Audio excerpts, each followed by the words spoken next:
কোথায় যাচ্ছেন সুস্মিতা দেব? রবিবার প্রার্থী তালিকা ঘোষণা করল তৃণমূল কংগ্রেস। তালিকায় নাম রয়েছে সুস্মিতা দেবের। রবিবার সর্বভারতীয় তৃণমূল কংগ্রেসের পক্ষ থেকে এক্স হ্যান্ডেলে প্রার্থীর নাম জানানো হয়েছে। সাংবাদিক সাগরিকা ঘোষ এবার বাংলার শাসক দলের নতুন মুখ। একই সঙ্গে লোকসভা নির্বাচন এবং সিএএ নিয়ে চর্চার মাঝে মমতা বালাকে প্রার্থী করা বড় সিদ্ধান্ত বলেই মনে করছে ওয়াকিবহাল মহল। এবার বাদ গিয়েছেন তিনজনের নাম। সেই বাদ পড়া তিনজন হলেন শান্তনু সেন, শুভাশিস চক্রবর্তী এবং আবির রঞ্জন বিশ্বাস। উল্লেখ্য, আগামী 27 ফেব্রুয়ারি নির্বাচন রাজ্যসভার 6 আসনে। আর ফের তৃণমূলের রাজ্যসভার সাংসদ প্রার্থী সুস্মিতা দেব। আমি সবচেয়ে প্রথমে আমার নেত্রী এবং বাংলার মাননীয় মুখ্যমন্ত্রী মমতা বন্দ্যোপাধ্যায়কে আমার অন্তরের অন্তঃস্থল থেকে ধন্যবাদ জানাচ্ছি যে উনি আবার আমাকে রাজ্যসভাতে অল ইন্ডিয়া তৃণমূল কংগ্রেসের সাংসদ হিসাবে কাজ করার সুযোগ দিয়েছেন এবং আমাদের ন্যাশনাল জেনারেল সেক্রেটারি অভিষেক বন্দ্যোপাধ্যায়ের যে সাহায্যটা আমি বারবার পাই সেটার জন্য আমি কৃতজ্ঞতা জানাচ্ছি।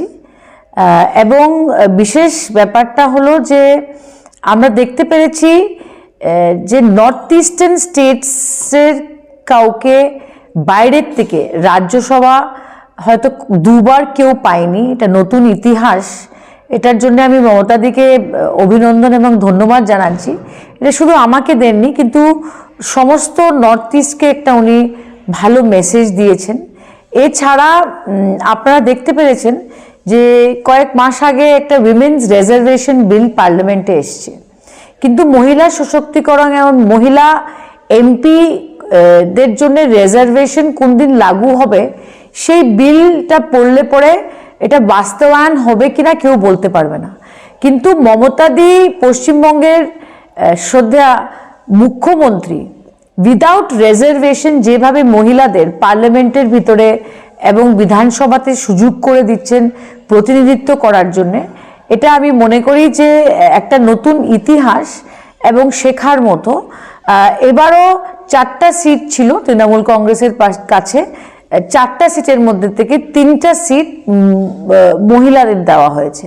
তাহলে আমি মনে করি যে মহিলা সশক্তিকরণ নিয়ে আজকে তৃণমূল কংগ্রেস সবচেয়ে বেশি এগিয়ে আছে, আর সেটাই হলো মমতাদির ভিশন।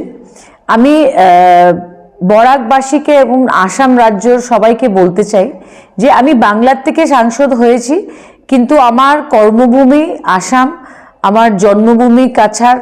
এখান থেকে আমি আগে লোকসভার এমপি হয়েছি, শিলচরের এমএলএ ছিলাম, পৌরসভার সভানেত্রী ছিলাম।